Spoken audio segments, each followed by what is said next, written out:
बहुत समय पहले की बात है। किसी गांव में हरिया नाम का एक किसान हुआ करता था। हरिया बहुत ही ईमानदार आदमी था। हरिया के परिवार में उसकी पत्नी विमला और उसकी बेटी सुनीता थी। हरिया दिन रात चिंता में डूबा हुआ रहता था, क्योंकि हरिया इतना गरीब था कि उसके पास अपने खुद के खेत भी नहीं थे। वह खेती करने के लिए भी दूसरों के खेतों में जाया करता था और वहाँ से जो मेहनत मजदूरी मिलती थी, उससे अपने परिवार का भरण पोषण किया करता था। एक दिन सुबह होते ही उसने अपनी पत्नी से कहा, सुनो सुनीता की अम्मा, अब मेरा काम पर जाने का समय हो गया है। ठीक है सुनीता के बापू, आप काम पर जाइए, लेकिन मुझे आपसे कुछ बात कहनी थी सुनीता के दाखिले के बारे में, क्योंकि अब सुनीता बड़ी हो गई है और अब हमें उसका दाखिला स्कूल में करा देना चाहिए।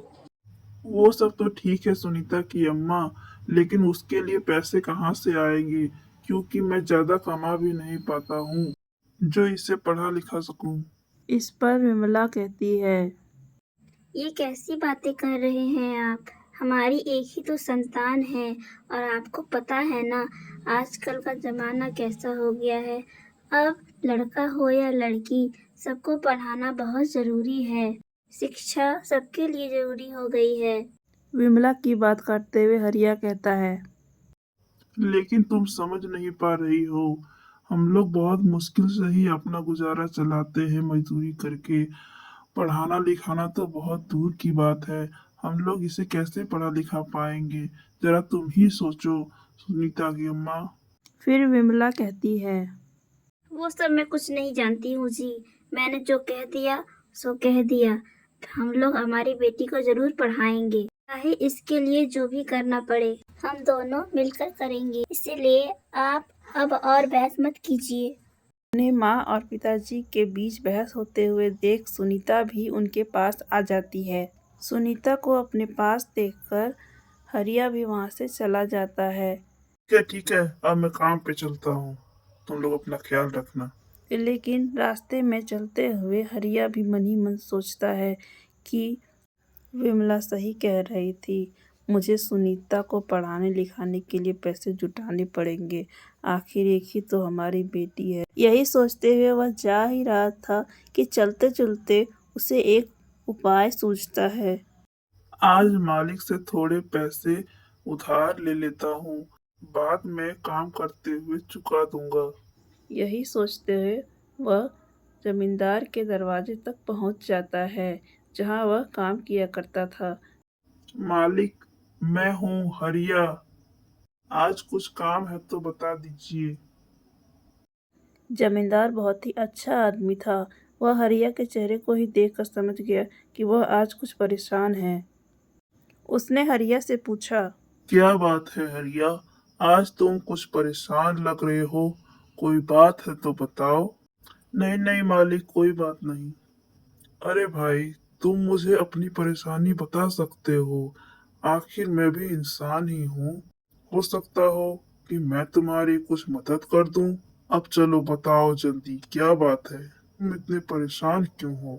हरिया फिर से बात को टाल देता है। तो फिर जमींदार उसे काम दिखाने के लिए ले जाता है, क्योंकि आज हरिया को जहाँ काम मिलने वाला था वह एक नई जमीन थी। वहाँ पहले कभी काम नहीं हुआ था। ये लो हरिया भाई, तुम्हें यहीं पर काम करना है। यहाँ का घास तुम साफ कर दो और यहाँ पर थोड़ी खुदाई भी कर दो, ताकि यह जमीन खेती लायक हो जाए। बहुत समय से यह जमीन ऐसे ही पड़ी हुई है, इसे उपजाऊ बना दो। जी मालिक, आप चिंता मत कीजिए, मैं इसे बिल्कुल उपजाऊ बना दूंगा। आखिर मैं यहाँ काम करने के लिए ही तो आया हूँ, काम नहीं करूँगा तो फिर घर कैसे चलेगा।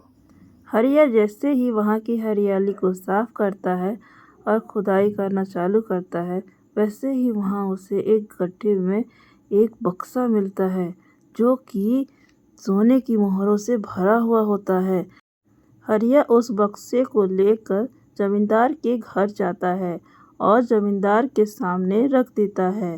तभी जमींदार उससे पूछता है, ये क्या है हरिया भाई? ये तुम कहाँ से उठा कर ले आए हो? और ये तो बताओ कि ये तुम मुझे क्यों दे रहे हो? मुझे तो कुछ समझ ही नहीं आ रहा। जल्दी बताओ भाई। इस पर हरिया कहता है, मालिक, जहाँ पर आज आपने मुझे काम दिया था, उसी जमीन से यह संदूक निकली है। इसमें सोने की मोहरें हैं और क्योंकि यह जमीन आपकी है, इसीलिए यह संदूक भी आपकी ही हुई ना। इसीलिए मैं इसे आपके पास लेकर आया हूँ। आप ही इस संदूक के मालिक हैं। इसका मैं क्या करूँगा? हरिया की बात सुनकर जमींदार बहुत ही असमंजस में पड़ जाता है कि आखिर यह कैसा आदमी है जो कि खजाना मिलने पर मुझे लाकर दे रहा है, क्योंकि यदि कोई और होता तो चुपचाप चुराकर अपने घर ले जाता। जमींदार हरिया की ईमानदारी से बहुत खुश होता है और उसे खजाने का आधा हिस्सा दे देता है, जिसे लेकर वह अपने घर जाता है और अपनी पत्नी को सारी बात बताता है।